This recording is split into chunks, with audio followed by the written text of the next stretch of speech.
येतोय पहिल्या प्रश्नाकडे. पार्थ योजनेची सुरुवात रिकामी जागा राज्याने केली आहे. पार्थ योजनेची सुरुवात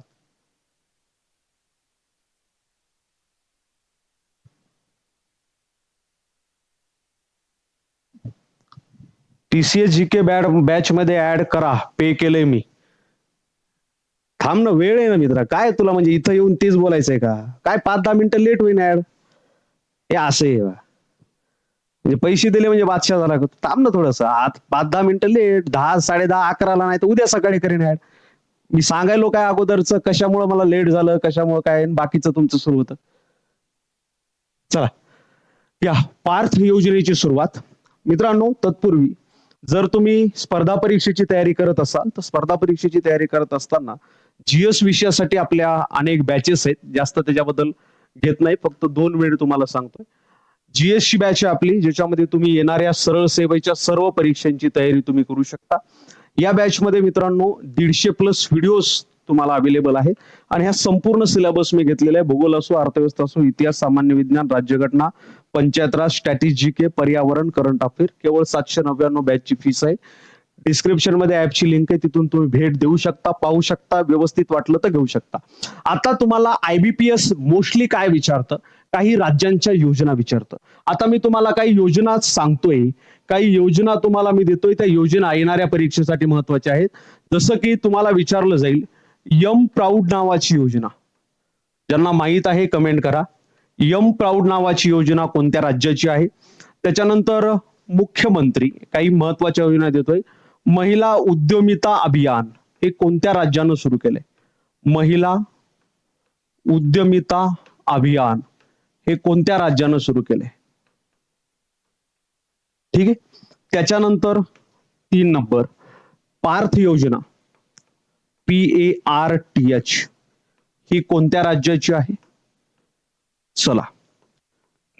त्याच्यानंतर राजीव युवा विकास योजना, राजीव युवा विकासम योजना, सॉरी, युवा विकासम योजना ही कोणत्या राज्याची आहे?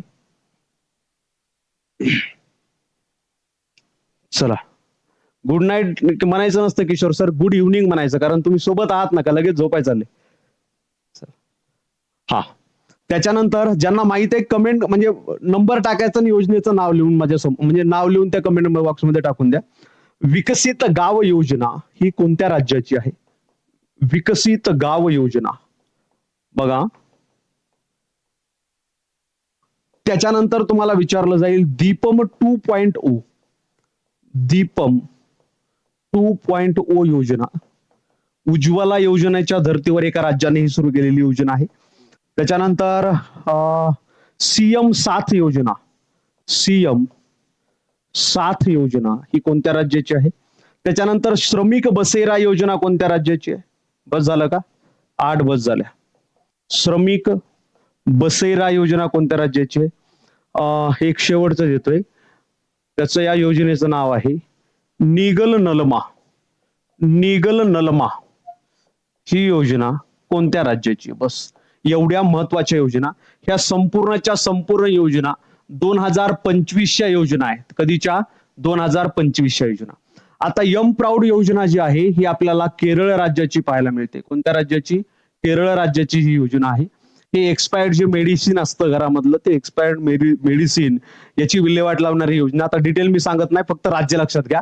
मुख्यमंत्री महिला उद्यमी अभियान जे आहे हे सुरू केलेलं आपल्याला पाहायला मिळतं आसाम राज्याने. कोणत्या राज्याने? आसाम राज्याने. पार्थ योजना जी आहे ही आपल्याला पाहायला मिळते मध्य प्रदेश राज्याची. मध्य प्रदेश अग्निवीर साठीची योजना आहे, सैन्य भरतीसाठीची योजना ही. राजीव युवा विकास योजना, राजीव म्हटलं राजीव गांधी विचारात घ्यायचं, जिथं काँग्रेसची सत्ता आहे ते नाव लक्षात घ्यायचं. तेलंगणा सरकारची ही योजना आपल्याला पाहायला मिळते. कोणत्या सरकारची? तेलंगणा. विकसित गाव योजना जी आहे ही आपल्याला पाहायला मिळते ओडिशा राज्याची. कोणत्या राज्याची? ओडिशा राज्याची विकसित गाव योजना. दीपम 2.0 मी म्हटलं ना, उज्ज्वलाच्या धर्तीवर जे आपले घरेलू गॅस सिलेंडर आहेत हे देणारी योजना आपल्याला आंध्र प्रदेश राज्याची पाहायला मिळते. कोणत्या राज्याची? आंध्र प्रदेश राज्याची. सीएम 7 योजना जी आहे ही आपल्याला पाहायला मिळते त्रिपुरा राज्याची. कोणत्या राज्याची? त्रिपुरा राज्याची. श्रमिक बसेरा योजना जी आहे ही पाहायला मिळते आपल्याला गुजरात राज्याची. कोणत्या राज्याची? गुजरात. आणि निगल नलमा ही जी योजना आहे, निंगल नलमा ही जी योजना आहे, साहजिकच आहे ही या शब्दावरून लक्षात येईल की साऊथ मधल्या राज्याची, तामिळनाडू राज्याची ही योजना आपल्याला पाहायला मिळते. असो, या इथं प्रश्नाकड पार्थ ही जी योजना आहे ही मध्य प्रदेश सरकारची आहे. ऑप्शन क्रमांक 3 जे आहे हे 3 या ठिकाणी बरोबर आहे. क्लिअर? चला,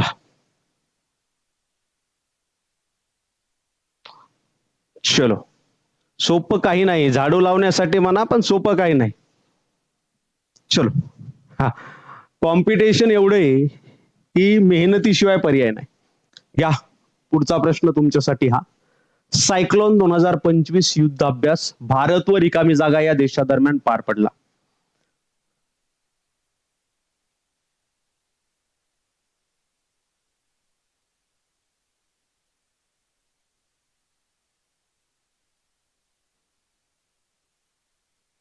कृषी सेवकसाठी तांत्रिक बॅच नाही आपल्याकडे, जीएससी बॅच आहे केवळ.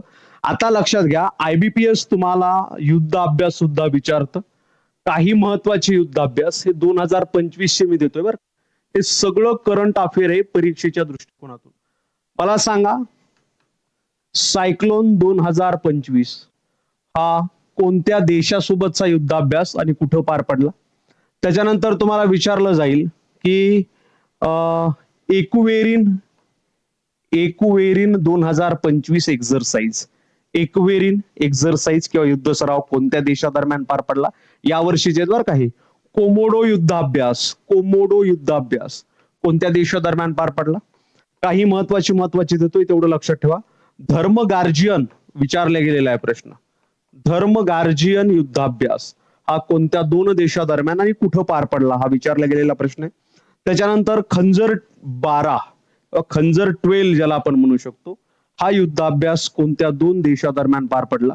त्याच्यानंतर तुम्हाला विचारलं जाईल मित्रांनो, बोंगो सागर युद्धाभ्यास. बोंगो सागर हे 2025 चे युद्धाभ्यास आहेत. कोणत्या देशादरम्यान आणि कुठे पार पडला हे विचारलं जाईल. त्याच्यानंतर वरुण 2025 युद्धाभ्यास कोणत्या 2 देशादरम्यान पार पडला? 7, 8. इंद्र 2025 युद्धाभ्यास कोणत्या 2 देशादरम्यान पार पडला? आणि शेवटचं देतोय कारण 9च बसतं त्याच्यामुळे मध्ये, म्हणून 9 मी देतोय. अग्नि वारियर हा 2024 चा युद्धाभ्यास कोणत्या 2 देशादरम्यान पार पडला? चला, हे महत्वाचे युद्धाभ्यास आणि याचे आता एक उत्तर जे की तुम्हाला परीक्षाभिमुख दृष्टिकोनातून महत्वाचे आहेत. चला, सायक्लोन 2025 हा जो युद्धाभ्यास आहे हा भारत व इजिप्त या देशाचा युद्धाभ्यास आहे. भारत आणि इजिप्त या 2 देशाचा युद्धाभ्यास आहे मित्रांनो. हा राजस्थानमध्ये महाजन फील्ड या ठिकाणी पार पडला. महाजन फील्ड नाव लक्षात असू द्या, इथे पार पडला. कुठे पार पडला हेही विचारलं जात आहे, त्यामुळे हे व्यवस्थित लक्षात असू द्या. इक्वेरियन हा जो युद्धाभ्यास आहे हा युद्धाभ्यास आहे भारत मालदीव यांच्या दरम्यानचा. भारत मालदीव यांच्या दरम्यानचा युद्धाभ्यास. आणि हा कुठे पार पडला तर मित्रांनो हा मालदीव या ठिकाणी पार पडला. मालदीव इथे पार पडला. ठीक आहे, चल. त्याच्यानंतर कोमोडो युद्धाभ्यास मित्रांनो हा इंडोनेशिया या ठिकाणी पार पडला. मात्र या युद्धाभ्यासामध्ये 4 ते 5 देश सहभागी आहेत.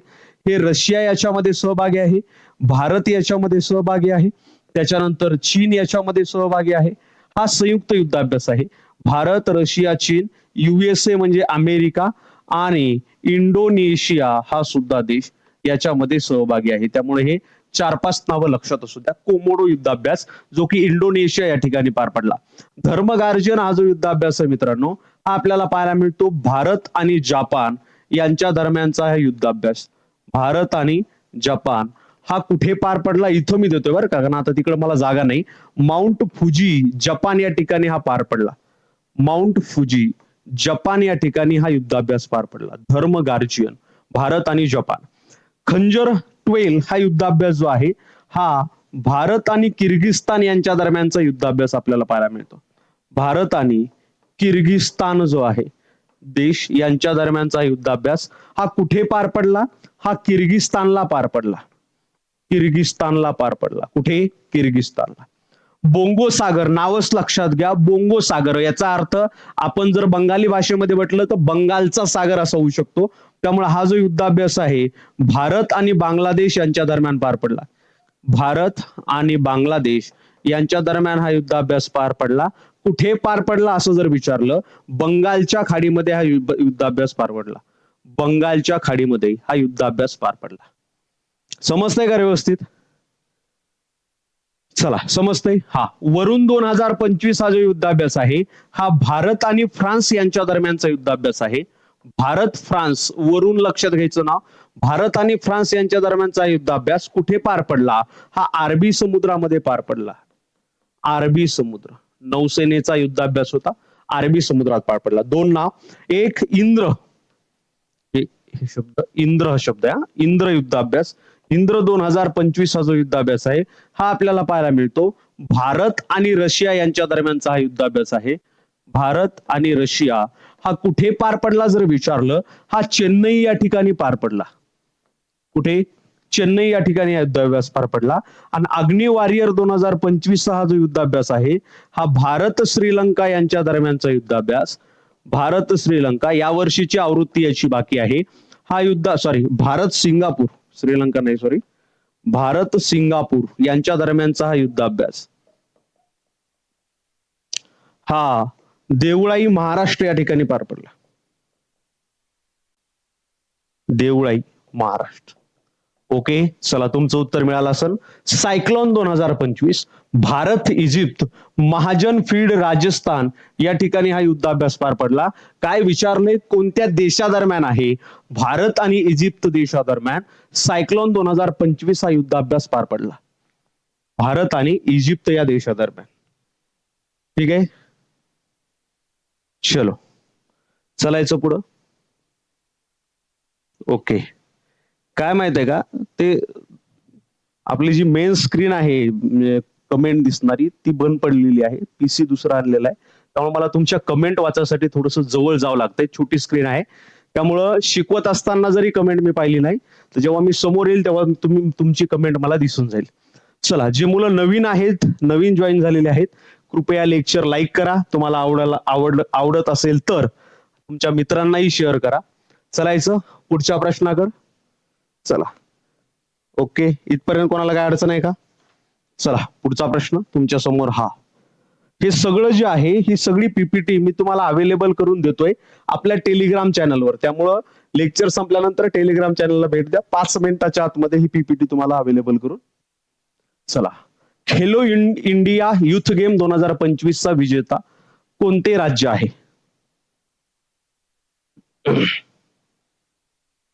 चलो, खेलो इंडिया 2025 चे विजेता राज्य, खेलो इंडिया युथ गेम 2025 याचं विजेता राज्य कोणतं?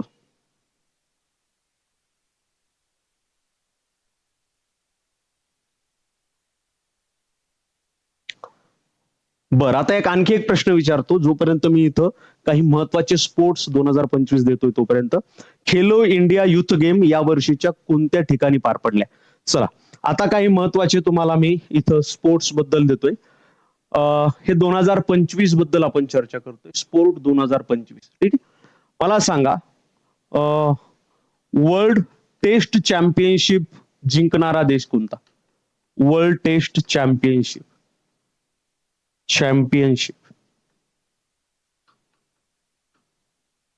चॅम्पियन 2025 हा कोणता देश आहे?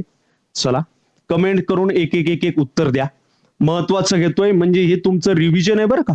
करंट अफेअर 2025 चं रिव्हिजन आहे. एक फील्ड आपण पाहतोय. म्हणजे पहिल्या फील्ड मध्ये आपण पाहिलं की कोणता प्रश्न होता? हा, काही राज्यांच्या योजना पहिल्या प्रश्नामध्ये आपण पाहिलं. म्हणजे 25 चा आपण रिव्हिजन घेतोय. दुसऱ्या क्वेश्चन मध्ये आपण काय पाहिलं तर आपण जे एक्झरसाइज आहे त्याच्याबद्दल चर्चा केली. याच्यामध्ये आपण स्पोर्ट बद्दल चर्चा करतोय. वर्ल्ड टेस्ट चॅम्पियन 2025 चा विजेता कोण? त्याच्यानंतर फ्रेंच ओपन टेनिस स्पर्धा ज्या पार पडल्या त्याच्यावर प्रश्न IBPS ने विचारलेले आहेत. फ्रेंच ओपन टेनिस स्पर्धा 2025 याच्यामध्ये दोन प्रश्न तुमचे तयार होऊ शकतात. एक म्हणजे जे महत्वाचं आहे, एकल महिला विजेती कोण आहे आणि एकल पुरुष विजेता कोण आहे.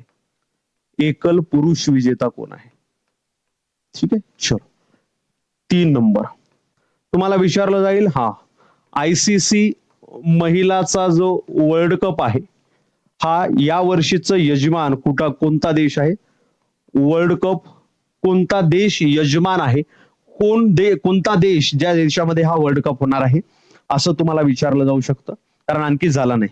त्यानंतर हा IPL 2025चा विजेता संघ कोणता.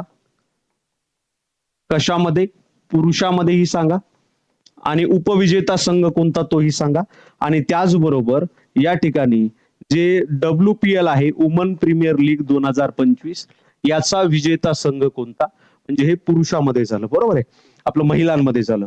त्याच्यानंतर तुम्हाला विचारलं जाईल 5-6 खेलो इंडिया युथ गेम. याच्यामध्ये दोन प्रश्न तयार होतात. खेलो इंडिया युथ गेम 2025चा विजेता संघ कोणता. आणि आणखी एक प्रश्न असाच तयार होतो की खेलो इंडिया युथ गेमच्या ऐवजी खेलो इंडिया पॅरा गेम जे आहेत, पॅरा गेम याचा 2025चा विजेता संघ कोणता. ठीक आहे. विजेता संघ कोणता. बस झाले. आणखी एक घेतो शेवटचं.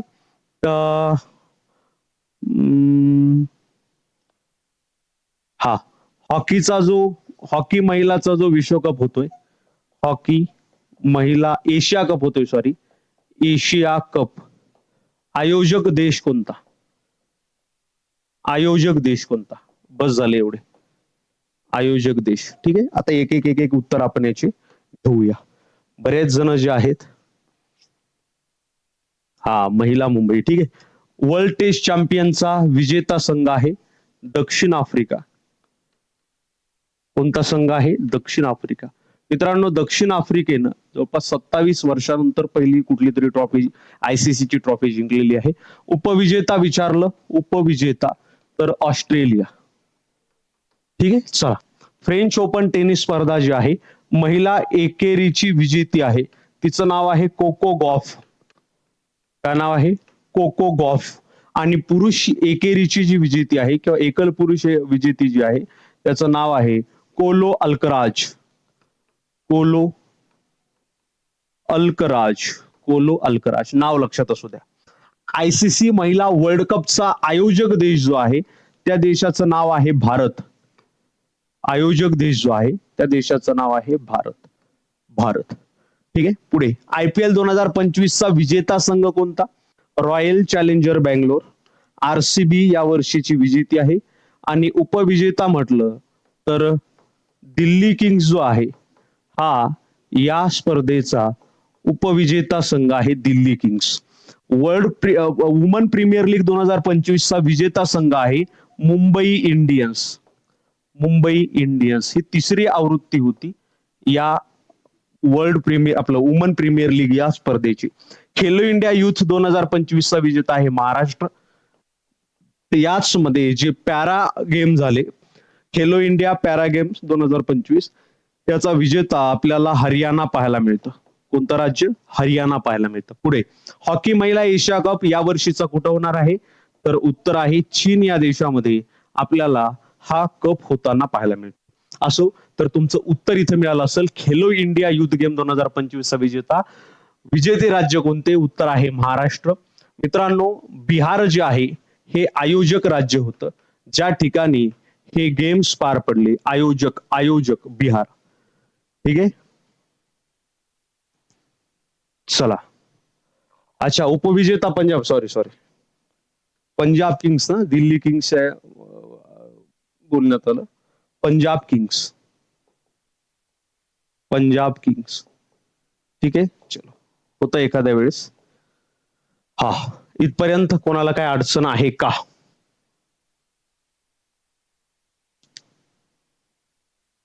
चलो. Khelo India beach games Manipur विजेता. ओके, आपल्याला खूप कमी वेळेमध्ये जास्तीत जास्त घ्यायचं, पण महत्वाचं देतोय. चलायचं पुढं. घ्या पुढचा प्रश्न तुमच्यासाठी हा. खालीलपैकी कोणी 1893 मध्ये विधवा विवाहोत्तेजक मंडळी सुरू केली किंवा स्थापन केली? दोन्हीचा अर्थ एकच. विधवा विवाहोत्तेजक मंडळी स्थापन कोणी केली किंवा सुरू कोणी केली असं तुम्हाला विचारलेलं आहे. चला समजतंय का? मला कमेंट मध्ये एकदा सांगा.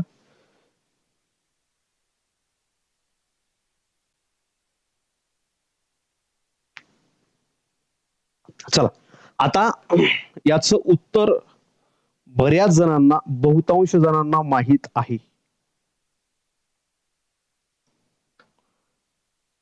याचं उत्तर सांगा. चला याचं उत्तर आहे महर्षी धोंडो केशव कर्वे. आता थोडीशी चर्चा करूया यांच्या जीवनाबद्दल. महर्षी धोंडो केशव कर्वे यांच्यावर कोणते प्रश्न विचारले जाऊ शकतात? महर्षी धोंडो केशव कर्वे मित्रांनो, यांचा जन्म तुम्हाला विचारला जाईल, त्याच्यानंतर यांचं कार्य विचारलं जाईल. यांच्या विवाहावर सुद्धा एक प्रश्न आला होता. महर्षी धोंडो केशव कर्वे यांचा जन्म मित्रांनो 1858 चा आहे. कुठे जर झाला असं जर विचारलं, जन्मगाव जे आहे त्यांचं जन्मगाव आहे शेरवली, आणि हे कोणत्या जिल्ह्यामध्ये आहे तर रत्नागिरी जिल्ह्यामध्ये आपल्याला यांचं गाव पाहायला मिळतं. बघा यांची जीवनी 2 मिनिटात मी सांगतोय, परीक्षेला विचारला जाऊ शकतो प्रश्न. मित्रांनो लक्षात घ्या, यांचा विवाह जो आहे, यांचा विवाह, यांचे 2 विवाह झाले. पहिला विवाह झाला 1873 ला, त्यांचं नाव होतं राधाबाई. याच्यावर प्रश्न कमी, पण दुसऱ्या विवाहावर प्रश्न जास्त विचारला जाईल. दुसरा विवाह जो यांचा झाला हा झाला 1893 ला, आणि कोणाबरोबर झाला तर गोदूबाई. गोदूबाई मित्रांनो, गोदूबाई यांचं दुसरं नाव आहे आनंदीबाई.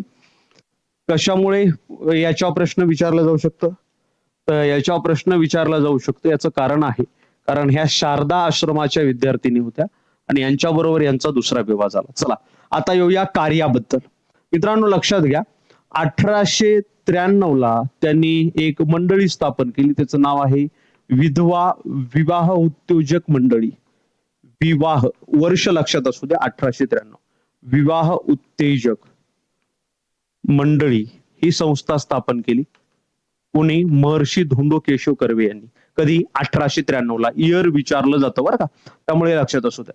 त्याच्यानंतर मित्रांनो 1896 ला त्यांनी पुणे या ठिकाणी अनाथ बालिकाश्रम स्थापन केलं. अनाथ बालिकाश्रम कुठे स्थापन केलं तर पुणे या ठिकाणी स्थापन केलं. ठीक आहे, चला पुढे चला मित्रांनो. आणखी पुढे गेल्यानंतर 1907 बरोबर आहे, 1907 ला त्यांनी महिला विद्यालय स्थापन केलं. महिला विद्यालय असं विचारलं जाऊ शकतं की महर्षी धोंडो केशव कर्वे यांनी महिला विद्यालय कुठे स्थापन केलं असं जर विचारलं, हिंगणे या ठिकाणी स्थापन केलं. हिंगणे कुठे आहे तर हिंगणे पुणे या ठिकाणी आहे. खूप वेळा विचारला गेलेला प्रश्न, स्टार पॉइंट करतोय. 1910 मध्ये मित्रांनो त्यांनी निष्काम कर्ममठ या संस्थेची स्थापना केली. निष्काम कर्ममठ संस्थेची स्थापना केली. निष्काम कर्ममठ खूप वेळा परीक्षेला आलेला प्रश्न 1910 ला. त्याच्यानंतर मित्रांनो 1916 ला त्यांनी पहिले महिला विद्यापीठ स्थापन केले. महिला विद्यापीठ याच्यावर सुद्धा परीक्षेला प्रश्न विचारला गेलेला आहे. पहिले महिला विद्यापीठ जे आहे ते कधी स्थापन झालं? 1916. मित्रांनो स्थापन झाल्याबरोबर याचं नाव जे आहे हे भारतवर्षीय महिला विद्यापीठ होते. भारतवर्षीय महिला विद्यापीठ. मात्र त्याच्यानंतर 1920 ला हे नामकरण बदललं. महिला विद्यापीठ हे सुरुवातीचे नाव होते आणि 1920 ला या विद्यापीठाचं नामकरण जे आहे ते नामकरण झालं श्रीमती नाथीबाई ठाकरसी महिला विद्यापीठ. श्रीमती नाथीबाई दामोदर ठाकरसी महिला विद्यापीठ. दामोदर ठाकरसी. आणि मित्रांनो लक्षात घ्या, यांनी दिलेल्या योगदानाबद्दल महिला विद्यापीठ, यांनी दिलेल्या योगदानाबद्दल त्यांना 1955 चा ते भारत स्वातंत्र्य झाल्यानंतर सुद्धा ते हयात होते, पद्मविभूषण पुरस्कार देण्यात आला होता. पद्मविभूषण पुरस्कार देण्यात आला होता. कधीचा? 1955चा. आणि त्याचबरोबर 1958चा भारतरत्न पुरस्कार सुद्धा त्यांना देण्यात आला. भारतरत्न पुरस्कार सुद्धा त्यांना देण्यात आला. कधी? 1958 आणि 1955चा पद्मविभूषण. ऑप्शन आहे धोंडो केशव कर्वे, महर्षी धोंडो केशव कर्वे. ठीक आहे. 58चा आहे सूरज सर. चलो आणखी. राईट, बऱ्याच जणांची उत्तर बरोबर आहेत. चला, जे मुलं नवीन जॉईन झालेले आहेत, कारण बघा लाईव्हला 300+ झालेत आणि लाईक जर पाहिलं तर 212. तर जेवढं तुम्ही जास्त प्रोत्साहन द्या, आणखी तुमच्या समोर येण्याची इच्छा असते. चला, बरोबर आहे, बरोबर आहे. आज थोडी अडचण माझी कमेंट पाहण्याची येते, तुम्हाला सांगितलं, कारण मी मेन माझं स्क्रीन बंद पडलंय, त्यामुळे मला छोट्या स्क्रीनवर पाहावं लागतंय. चला, घ्यायचा पुढचा प्रश्न. हे सगळं मी अवेलेबल करून देतो तुम्हाला पीपीटीवर, आता टेलिग्राम चॅनलवर. पुढचा प्रश्न आहे, हेक्झेन या हायड्रोकार्बनचे रासायनिक सूत्र काय आहे? हेक्झेन या हायड्रोकार्बनचे रासायनिक सूत्र काय आहे?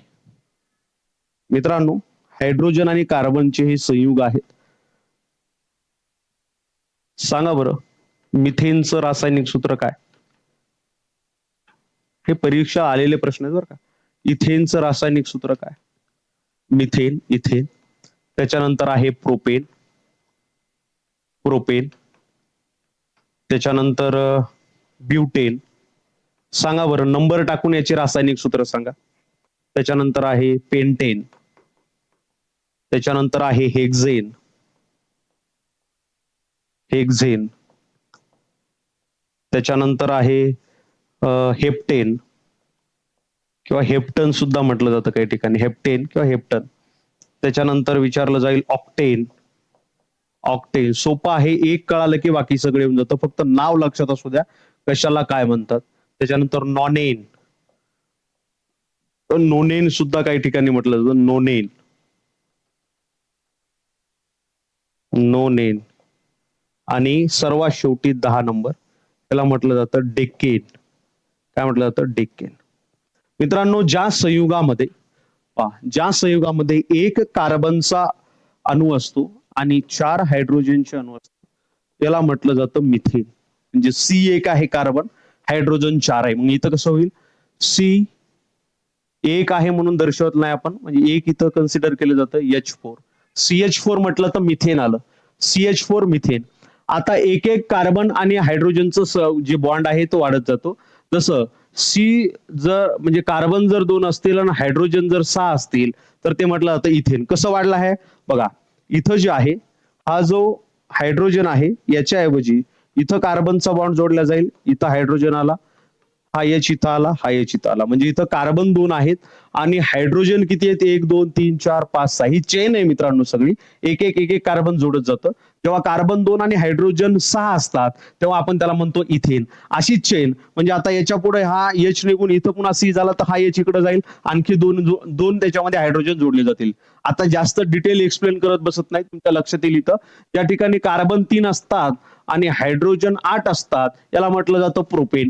ज्या ठिकाणी कार्बन 4 असतात आणि हायड्रोजन 10 असतात त्याला म्हटलं जातं ब्युटेन. हायड्रोजन 2 न वाढले, हे 1 न वाढले की हायड्रोजन 2 न वाढले. पेंटेन म्हणजे काय? जेव्हा कार्बनचे अणू 5 असतात आणि हायड्रोजनचे जे अणू जे आहेत हे आपल्याला 12 पाहायला मिळतात, तेव्हा पेंटेन. त्याच्यानंतर हेक्झेन जे आहे, हेक्झेनच्या मध्ये C6H14 म्हणजे हेक्झेन, हायड्रोजनच्या अणू 14. हेप्टेन म्हणजे काय किंवा हेप्टन म्हणजे काय? कार्बनच्या अणू 7 आणि हायड्रोजनचा अणू जर आपण पाहिले, सॉरी रेणू जर रेणू जर पाहिले तर हे आपल्याला पाहायला मिळतात 16. ऑक्टेन म्हणजे काय? C8 आणि H18 म्हणजे ऑक्टेन. नोनेन म्हणजे काय? C9 कार्बन 9 आणि H20 म्हणजे नोनेन. आणि डेक्केन म्हणजे काय? C10 कार्बन 10 आणि हायड्रोजन जर आपण पाहिलं 22 म्हणजेच डेक्केन. आता विचारले हेक्झेन, हेक्झेन हेक्झेन हेक्झेन, तर ऑप्शन क्रमांक C6H14, C6H14 ऑप्शन क्रमांक 2 जे आहे, हे 2 तुमचं उत्तर इथं बरोबर आहे. हेक्झे. क्लिअर? चला, चलायचं पुढं. या पुढचा प्रश्न तुमचा हा. रिकामी जागा यांनी प्रार्थना समाजाची स्थापना केली होती. प्रार्थना समाजाची स्थापना.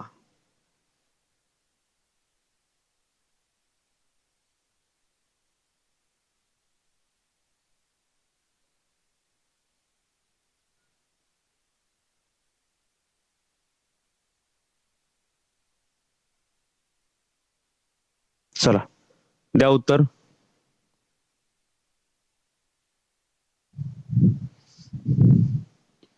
रिकामी जागा यांनी प्रार्थना समाजाची स्थापना केली होती. काही महत्वाचे प्रश्न प्रार्थना समाजावर विचारले जातात. प्रार्थना समाज. त्याच्यानंतर आणखी प्रश्न तयार होतात परमहंस मंडळीवर. परमहंस मंडळी बघा, जे जे प्रश्न येतात ते तुम्हाला मी इथं लिहून देतोय, त्याची माहिती लिहून देतोय. त्याच्यानंतर विचारलं जाईल ब्राह्मो समाज. ब्राह्मो समाज. त्याच्यानंतर 3-4 आत्मीय सभा विचारली जाईल. एक आत्मीय सभा.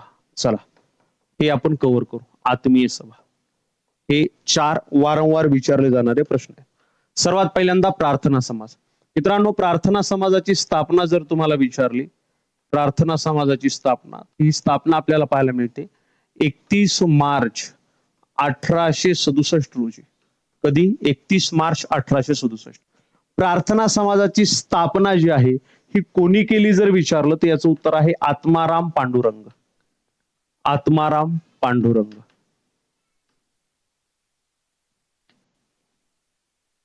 आत्माराम पांडुरंग यांनी प्रार्थना समाजाची स्थापना केली.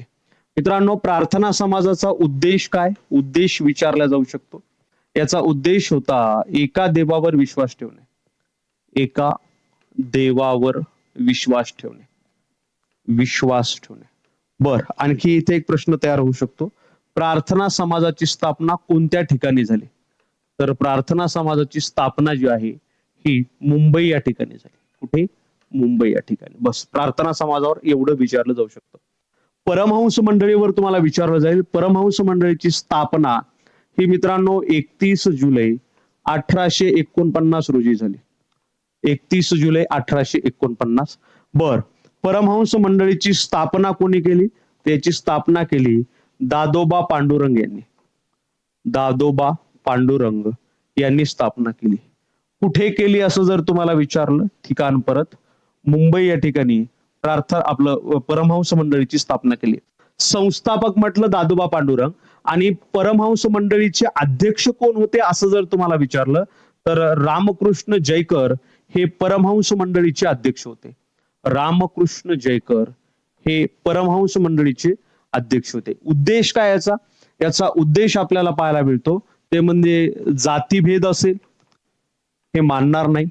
त्याच्यानंतर मूर्तीपूजा असेल हे करणार नाही. जातीभेद, मूर्तीपूजा आणि अस्पृश्यतेला विरोध.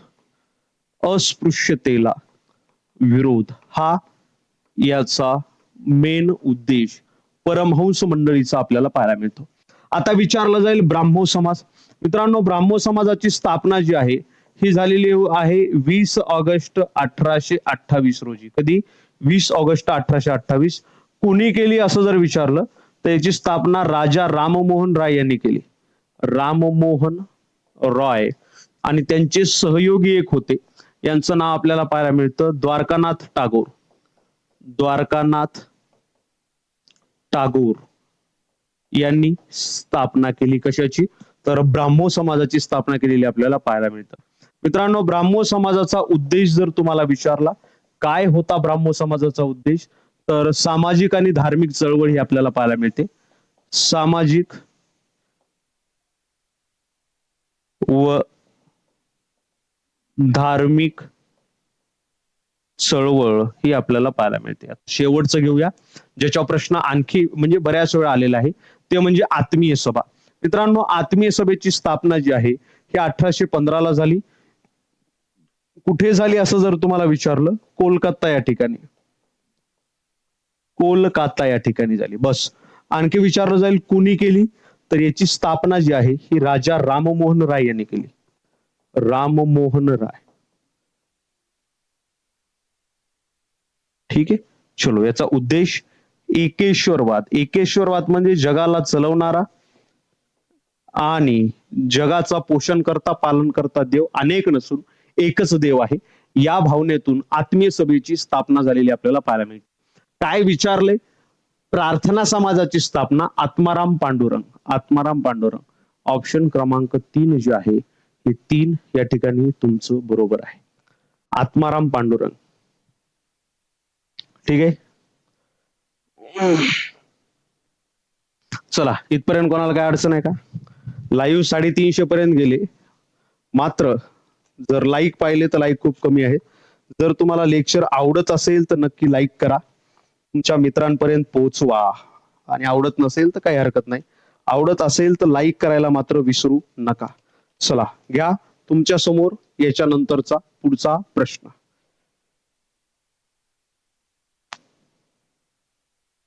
घ्या.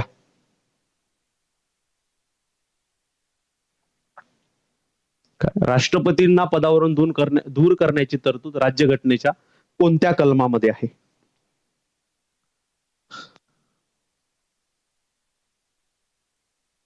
चला, राष्ट्रपतींना पदावरून दूर करण्याची तरतूद राज्यघटनेच्या कोणत्या कलमामध्ये आहे? थोडस आपण राष्ट्रपतीचं रिव्हिजन घेऊया. राष्ट्रपती. बघा, परीक्षेला याच्या बाहेरचा प्रश्न येणार नाही. काय विचारलं जाईल तुम्हाला? राष्ट्रपतीची कलम विचारली जाईल. कोणत्या कलमानुसार राष्ट्रपती हे पद आहे? त्याच्यानंतर तुम्हाला काय विचारलं जाईल? राष्ट्रपतीचा पदावधी विचारला जाईल. पदावधी. परीक्षेला आलेले प्रश्न मी सांगतो. त्याच्यानंतर तुम्हाला विचारलं जाईल राष्ट्रपतींना पदावरून दूर करण्याची पद्धत किंवा कलम कोणता आहे पदावरून दूर करणे. त्याच्यानंतर विचारलं जाईल राष्ट्रपती कोणत्या कलमाने शपथ घेतात, हे विचारलं जाईल. आता राष्ट्रपतीचं जनरल नॉलेज परीक्षेला विचारलं जाईल, ते म्हणजे भारताचे पहिले राष्ट्रपती. पहिले राष्ट्रपती. त्याच्यानंतर दुसरे राष्ट्रपती. हे आलेले प्रश्न बरं का, जे मी तुम्हाला देतोय. त्याच्यानंतर विचारलं जाईल अपक्ष निवडून आलेले राष्ट्रपती कोणते? अपक्ष निवडून आलेले राष्ट्रपती. त्याच्यानंतर बिनविरोध निवडून आलेले राष्ट्रपती कोणते? ज्यांची निवड बिनविरोध झालेली आहे. जीकेचा भाग आहे बरं का, जीकेचा भाग आहे हा. बिनविरोध निवडून आलेले राष्ट्रपती कोणते? त्याच्यानंतर पहिले दलित राष्ट्रपती कोणते? पहिले दलित राष्ट्रपती. पहिले मुस्लिम राष्ट्रपती कोणते? हे जीकेचा भाग आहे. पहिले मुस्लिम राष्ट्रपती कोणते? पहिल्या महिला राष्ट्रपती कोणत्या? पहिल्या महिला राष्ट्रपती. बस झालं का? भरपूर झालं का? महिला राष्ट्रपती. बस एवढं भरपूर झालं. बरेच जण म्हणते सर डोक्यावरून पाणी जाईल आमच्या. चला, नंबर टाका. नंबर तर इथं दिलेला नाही, पण एक इनिशियल टाका आणि तुमची उत्तर खाली येऊ द्या. चला, राष्ट्रपतीची कलम राज्यघटनेच्या कलम 52 मध्ये असं दिलेलं आहे की भारताचा एक राष्ट्रपती असेल. भारताचा एक राष्ट्रपती असेल.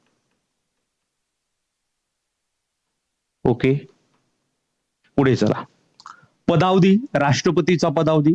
तर राष्ट्रपतीचा पदावधी जो आहे हा दिलेला आहे कलम 56 मध्ये. राष्ट्रपतीचा पदावधी तो आहे 5 वर्ष एवढा. 5 वर्षाच्या आतमध्ये राष्ट्रपतीला पदावरून दूर करता येतो का? उत्तर आहे हो. हे कशामध्ये दिलेलं आहे मित्रांनो? कलम 61 दिलेलं आहे. ते म्हणजे राष्ट्रपतीला पदावरून दूर करण्याची पद्धत, त्याला आपण महाभियोग असं म्हणतो. कोणती पद्धत आहे? महाभियोग पद्धत. राष्ट्रपतीला पदावरून दूर करण्याची या पद्धतीला महाभियोग पद्धत असं म्हणतात. राष्ट्रपती कोणत्या कलमानुसार शपथ घेतात? राष्ट्रपतीची शपथ राज्यघटनेच्या कलम 60 मध्ये दिलेली. असो, हे तुमचे 52, 56, 60, 61 त्याच्यामध्ये कव्हर होतात. ठीक आहे. आता तुम्हाला विचारलं जाईल पहिले राष्ट्रपती डॉक्टर राजेंद्र प्रसाद जे आहेत हे भारताचे पहिले राष्ट्रपती. डॉक्टर राजेंद्र प्रसाद हे भारताचे पहिले राष्ट्रपती. कधीपासून कधीपर्यंत होते? तर हे आपल्याला पाहायला मिळतात 1952 ते 57 पर्यंत. त्याच्यानंतर भारताचे दुसरे राष्ट्रपती जर विचारलं तर आपल्याला पाहायला मिळतात हेच डॉक्टर राजेंद्र प्रसाद. पण व्यक्तिनिहाय दुसरे जर विचारलं तर यांचा पदावधी हा परत यांचा पदावधी 1957 ते 62 असं 2 वेळा यांचा पदावधी आहे. दुसरे व्यक्तिनिहाय राष्ट्रपती आपण जर पाहिलं तर डॉक्टर एस राधाकृष्ण यांचा पदावधी तुम्हाला जर विचारला तर हा पाहायला मिळतो 1962 ते 67 असो. पुढे चला. अपक्ष निवडून आलेले पहिले राष्ट्रपती होते व्ही गिरी. कोण होतं? व्ही गिरी हे अपक्ष निवडून आलेले पहिले राष्ट्रपती होते. पुढे चला. बिनविरोध निवडून आलेले पहिले राष्ट्रपती कोण? तर नीलम संजीव रेड्डी. नीलम संजीव रेड्डी हे बिनविरोध निवडून आलेले पहिले राष्ट्रपती आपल्याला पाहायला मिळतात. त्याच्यानंतर पहिले दलित राष्ट्रपती म्हटलं तर KR नारायणन हे पहिले दलित राष्ट्रपती. KR नारायणन हे पहिले दलित राष्ट्रपती. त्याच्यानंतर पहिले मुस्लिम राष्ट्रपती कोण असं जर विचारलं तर झाकीर हुसेन हे पहिले मुस्लिम राष्ट्रपती होते. झाकीर हुसेन हे पहिले मुस्लिम राष्ट्रपती. पहिल्या महिला राष्ट्रपती म्हटलं तर प्रतिभाताई पाटील. प्रतिभाताई पाटील या पहिल्या महिला राष्ट्रपती. ओके, चला या तुमच्या प्रश्नाकडे. प्रश्न काय विचारलाय तुम्हाला? राष्ट्रपतींना पदावरून दूर करण्याची तरतूद राज्यघटनेच्या कोणत्या कलमामध्ये आहे? कलम 61 मध्ये आहे. आणि पदावरून दूर करण्याची जी पद्धत आहे त्याला महाभियोग असं म्हटलं जातं. काय म्हटलं जातं? महाभियोग.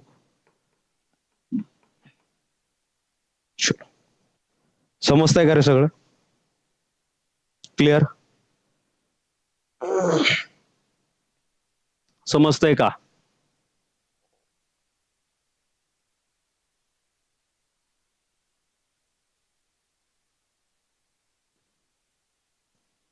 चलायचं पुढं. चला घ्या पुढचा प्रश्न तुमचा. सादिक अली खा हे खालीलपैकी कोणत्या वाद्याशी संबंधित होते? सादिक अली खा कोणत्या वाद्याशी संबंधित आहेत किंवा होते?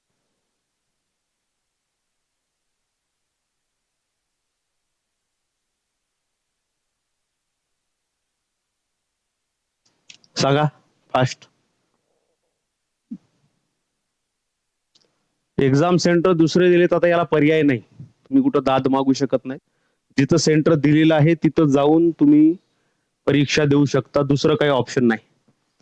चला आता मित्रांनो, याच्यासाठी माझ्याकडे ही पीपीटी अवेलेबल आहे. भारतातील वाद्य आणि प्रसिद्ध वादक ही ऍज इट इज पाठ करायची, वाचून घ्यायची. एका मिनिटात मी रिवाइज करतोय, लक्ष द्या, डोक्यामध्ये जाऊ द्या काही. शहनाई म्हटलं तर बिस्मिल्ला खा अली अहमद हुसेन हे नाव तुमच्या समोर आलं पाहिजे. शहनाई म्हटलं की. व्हायोलिन म्हटलं की VG जोग, गजाननराव जोशी, अरविंद मोफ्तलाल, प्राध्यापक L सुब्रमण्यम, बालू स्वामी दीक्षित. व्हायोलिन म्हटलं की ही नावाची पट्टी तुमच्या दिमागात गेली पाहिजे.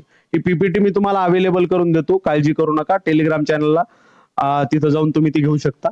सरोज जर म्हटलं तर उस्ताद अमजद अली खा, त्याच्यानंतर अल्ताउद्दीन खा, त्याच्यानंतर अली अकबर खा, त्याच्यानंतर जरीन दारूवाला आणि हफीज खान. विना म्हटलं तर सादिक अली खा. नाव दिसलं तुम्हाला? सादिक अली खा. सादिक अली खा यांच्या समोर हे विना वादक होते. ऑप्शन क्रमांक 1 बरोबर आहे. पुढे बघून घेऊया आपण, रिवाइज करूया. तबला म्हटलं तर अहमद जाबतीर खा, अनोखे लाल, झाकीर हुसेन, पंडित सामंत प्रसाद, चिन्ना बाबू, त्याच्यानंतर अल्लार खा, त्याच्यानंतर खामू मामा पर्वत खा. त्याच्यानंतर संतूर वादक म्हटलं तर पंडित शिवकुमार शर्मा, त्याच्यानंतर सतार वादक म्हटलं तर पंडित रविशंकर, विलायत खान, त्याच्यानंतर बुद्धादिव्य मुखर्जी, त्याच्यानंतर मुस्तफा अली खान, त्याच्यानंतर अब्दुल हलीम जाफर खान, त्याच्यानंतर निखिल बॅनर्जी, त्याच्यानंतर रहम खा. तुम्हाला जर बासरी वादक म्हटलं, पन्नालाल घोष टिक करायचं, हरिप्रसाद चौधरी टिक करायचं, चौरसिया टिक करायचं, त्याच्यानंतर रामानी टिक करायचं, TR महालिंगम टिक करायचं. सगळ्यात शेवटी सारंगी वादक जर म्हटलं तर सारंगी वादक मध्ये या ठिकाणी रामनारायण, त्याच्यानंतर रमेश मिश्रा, त्याच्यानंतर मोहम्मद आसिफ ही नावं लक्षात ठेवा. ही पीपीटी तुम्हाला अवेलेबल करून देतोय. ठीक आहे. चला, वीणावादक ज्यांनी उत्तर दिलेलं आहे त्यांचं उत्तर या ठिकाणी 100% बरोबर आहे. वीणावादक ऑप्शन क्रमांक 1 हे बरोबर आहे. सादिक अली खान हे वीणा वाद्याशी संबंधित आहे. घ्या पुढचा प्रश्न तुमच्या समोर हा. पुढचा प्रश्न आहे, मान्यता प्राप्त भाषांची तरतूद राज्यघटनेच्या कितव्या अनुसूचीमध्ये आहे? ज्या 22 मान्यता प्राप्त भाषा आहेत यांची तरतूद.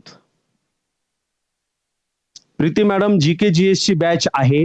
एसके एज्युकेशन आपलं ऍप्लिकेशन आहे, त्याची लिंक डिस्क्रिप्शन मध्ये आहे, तिथून तुम्ही बघू शकता. बॅच सुरू आहे. चला,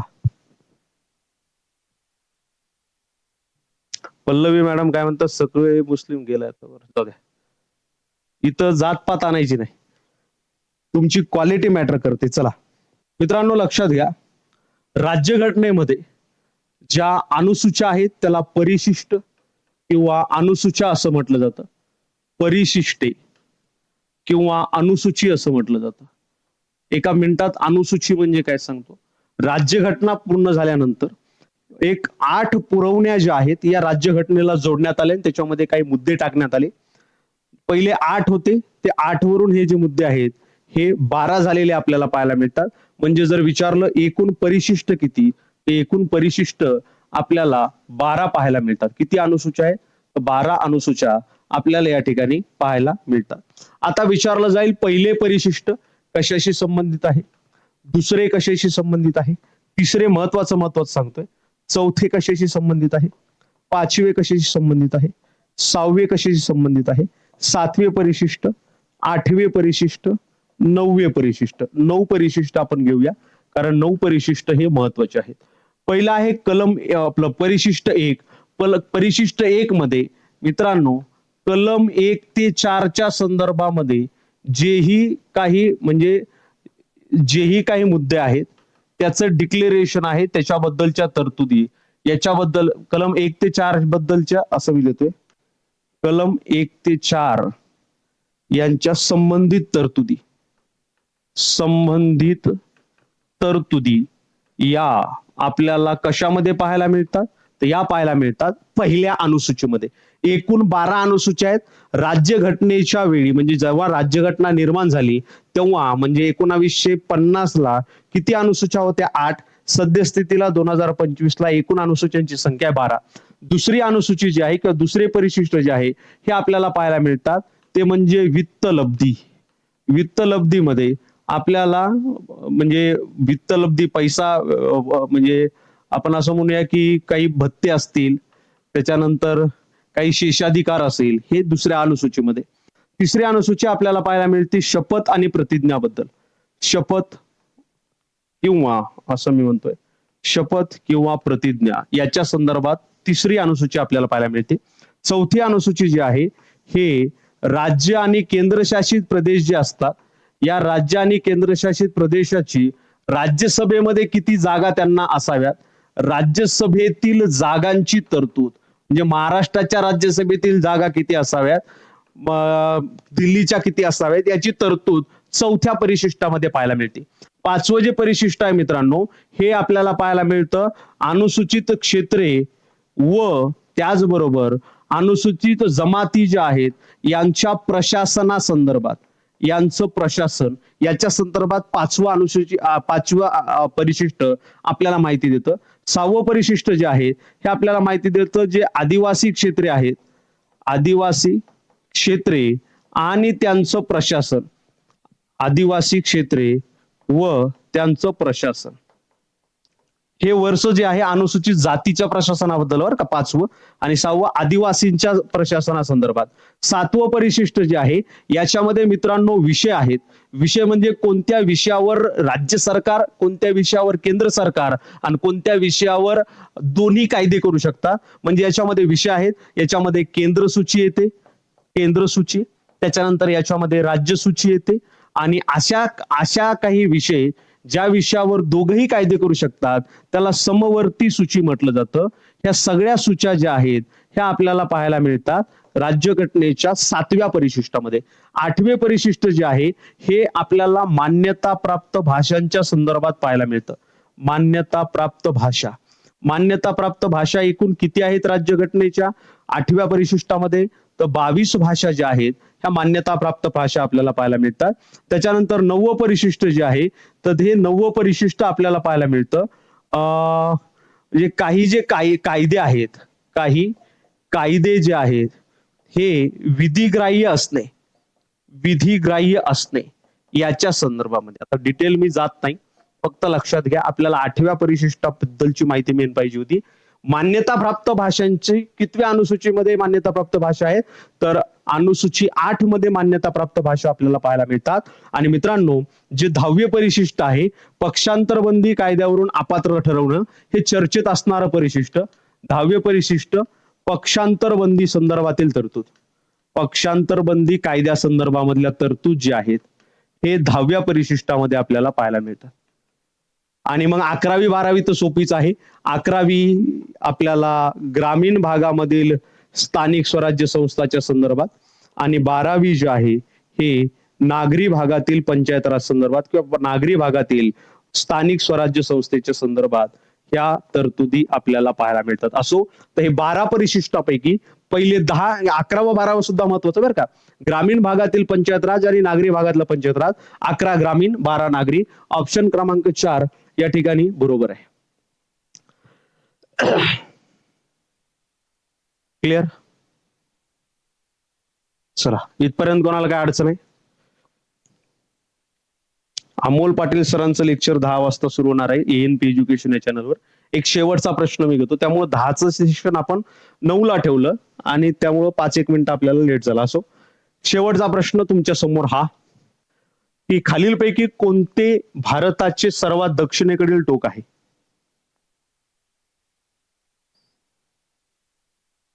चला धन्यवाद प्रभाकर सर. शेवटचा प्रश्न घ्या. चला मित्रांनो याच्या संदर्भात तुम्हाला भारताची बेसिक माहिती माहित असणं गरजेचं आहे. याच्यावरून तुमच्या लक्षात असेल भारताच्या सामान्य माहितीवर परीक्षेला प्रश्न आलेले आहेत. एका मिनिटात मी भारताची सामान्य माहिती तुम्हाला सांगतो आणि आपण मग शेवटच्या प्रश्न आज इथं घेऊया, बाकी परत एखाद्या सेशन मध्ये भेटूया. हा भारत आहे. चला भारताची सामान्य माहिती आपण बघूया मित्रांनो. हा लक्षात घ्या जगामध्ये क्षेत्रफळाच्या दृष्टिकोनातून भारताचा विचार करता भारताचा 7वा क्रमांक आपल्याला पाहायला मिळतो. तर लोकसंख्येच्या दृष्टिकोनातून जगामध्ये भारत पहिल्या क्रमांकावर आपल्याला पाहायला मिळतो. पहिल्या क्रमांकावर. क्षेत्रफळाच्या दृष्टिकोनातून 7व्या क्रमांकावर. तर भारताचं क्षेत्रफळ किती असं जर तुम्हाला विचारलं तर भारताचं क्षेत्रफळ 32,87,263 चौरस किलोमीटर हे भारताचं क्षेत्रफळ आपल्याला पाहायला मिळतं. परीक्षेला विचारलं जातं भारताचं स्थान, भारत कुठे आहे असं जर तुम्हाला विचारलं तर मित्रांनो भारताचं स्थान जे आहे हे उत्तर पूर्व गोलार्धामध्ये आहे. आता डिटेल याच्या संदर्भात मी सांगत नाही, फक्त नाव लक्षात असू द्या, उत्तर पूर्व गोलार्ध. त्याच्यानंतर भारत हा कोणत्या कटिबंधामध्ये असं जर विचारलं, उष्ण कटिबंधामधला देश आहे भारत. कोणत्या कटिबंधामध्ये येतो? उष्ण कटिबंधामध्ये. भारताचा अक्षवृत्तीय विस्तार तुम्हाला विचारला जाईल. बेसिक माहिती तुम्हाला देतोय ज्याच्यावर प्रश्न विचारले जातात. भारताचा अक्षवृत्तीय विस्तार आहे 8°4' उत्तर अक्षवृत्तापासून भारत सुरू होतो. इथून सुरू होतो असं असं असं असं असं असं उत्तरेला. इथं जर आपण आलो तर 37°6' उत्तर अक्षवृत्तापर्यंत भारताचा अक्षवृत्तीय विस्तार पाहायला मिळतो. रेखावृत्तीय विस्तार उभा भारत किती लांब आहे? तो भारताचा रेखावृत्तीय विस्तार आहे 68°7'. पूर्व रेखावृत्त इथून भारत सुरू होतो तर 97°25' पूर्व रेखावृत्तापर्यंत भारत आपल्याला पाहायला मिळतो. हे भारताचा अक्षवृत्ती आणि रेखावृत्तीय विस्तार. मित्रांनो जर तुम्हाला विचारलं भारताच्या मुख्य भूमीचं अति दक्षिणेकडचं टोक जे आहे त्याचं नाव आहे कन्याकुमारी. हे भारताच्या मुख्य भूमीचं अति दक्षिणेकडचं टोक. इथं मित्रांनो अंदमान निकोबार बेट समूह असून या अंदमान निकोबार बेट समूहाच्या सर्वात दक्षिणेला या ठिकाणी इंदिरा पॉइंट हा एक भारताचा मुख्य भाग आहे. इंदिरा पॉइंट जो आता जलमग्न झालेला आहे 6°45' उत्तर अक्षवृत्तावर हा पॉइंट असून हा भारताचा सर्वात दक्षिणेकडचा भाग म्हणून ओळखला जातो. भारताचा सर्वात दक्षिणेकडचं टोक इंदिरा पॉइंट आणि मुख्य भूमीचं भारताच्या सर्वात दक्षिणेकडचं टोक आहे कन्याकुमारी. इथून भारत सुरू झाला तर इथपर्यंत आपल्याला जर तुम्ही भारताच्या सर्वात उत्तरेकडचं टोक जर पाहायला मिळालं, त्याचं नाव आहे इंदिरा कोल. का नाव आहे? इंदिरा कोल. हे भारताचं सर्वात उत्तरेकडचं टोक. भारताचं सर्वात पश्चिमेकडचं टोक आहे, त्याचं नाव आहे घुवर मोठा. काय नाव आहे? घुवर मोठा. तर भारताच्या अतिपूर्वेकडचं जे टोक आहे त्याचं नाव आहे किबिथू. काय नाव आहे? किबिथू. आता लक्षात घ्या, भारताच्या उत्तरेकडून दक्षिणेकडे जर तुम्ही सरळ रेषेमध्ये चालत आलात तर हे अंतर भरतं 3214 किलोमीटर. म्हणजे भारताची दक्षिणोत्तर लांबी आहे 3214 किलोमीटर. तर भारताच्या अतिपश्चिमेकडून अतिपूर्वेकडे जर तुम्ही चालत गेलात तर हे अंतर भरतं 2933 किलोमीटर. म्हणजे भारताचा पश्चिम पूर्व विस्तार जो आहे हा आपल्याला पाहायला मिळतो 2933 किलोमीटर. मित्रांनो, भारतातून एकूण 29 रेखावृत्ते जातात आणि या 29 रेखावृत्तापैकी 82.5 पूर्व रेखावृत्त जे आहे, या 82.5 पूर्व रेखावृत्तावरून भारताची प्रमाण वेळ ठरवली जाते. प्रमाण वेळ म्हणजे काय? या रेखावृत्तावर जेवढी वेळ झालेली आहे ही वेळ भारतात सर्वत्र पाळली जाते. मित्रांनो, भारताचं हे जे रेखावृत्त आहे 82.5 पूर्व रेखावृत्त हे 5 राज्यातून जातं. तर भारताच्या अतिमध्यातून कर्कवृत्त जातं. तर हे कर्कवृत्त भारताच्या एकूण 8 राज्यामधून जातं. ही झाली बेसिक, अति सामान्य माहिती, ज्या माहितीवर तुम्हाला प्रश्न विचारले जाऊ शकतात. आता एक शेवटचा मुद्दा, भारतामध्ये क्षेत्रफळाच्या दृष्टीनं टॉप 5 जर तुम्हाला राज्य विचारले सर्वाधिक क्षेत्रफळाचे, तर पहिलं राज्य तुम्हाला पाहायला मिळतं आरजे, म्हणजे शॉर्ट फॉर्म मध्ये मी देतोय राजस्थान. त्याच्यानंतर दुसरं आहे मध्य प्रदेश, तिसरं राज्य आहे महाराष्ट्र, चौथं राज्य आहे गुजरात आणि 5वं राज्य आहे उत्तर प्रदेश. हे सर्वाधिक क्षेत्रफळाचे 5 राज्य. कमी क्षेत्रफळ असणारे भारतातील 5 राज्य जर तुम्हाला विचारले, कमी क्षेत्रफळाचे 5 राज्य, ट्रिक लक्षात ठेवा. एक ट्रिकचं नाव आहे गोसी त्रिनामी. काय नाव आहे? गोसी त्रिनामी. सर्वात कमी क्षेत्रफळ असणारं भारतातलं राज्य आहे गोवा. दुसरं राज्य आहे सिक्कीम. गोसी मध्ये सिक्कीम 2 नंबरला येतं सर्वात कमी क्षेत्रफळ असणार. त्रि म्हणजे त्रिपुरा, ना म्हणजे नागालँड आणि मी म्हणजे मिझोरम. गोसी त्रिनामी हे सर्वात कमी क्षेत्रफळ असणारे भारतातले 5 राज्य, सर्वाधिक क्षेत्रफळाचे हे 5 राज्य. क्लिअर? समजतंय? चलो, तर आजच्या लेक्चरमध्ये आज आपण इथं थांबूया. एएनपी एज्युकेशनवर अमोल पाटील सरांचं सुद्धा लेक्चर सुरू आहे, त्यामुळे नाही तर आपण आणखी 15-20 मिनिट घेतलं असतं, काही हरकत नाही. पुन्हा परीक्षेच्या अगोदर एक सेशन मी घेईन.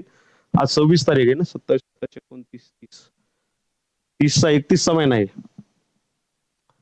चला, परत जे मुलं नवीन आहेत लेक्चरला लाईक करा.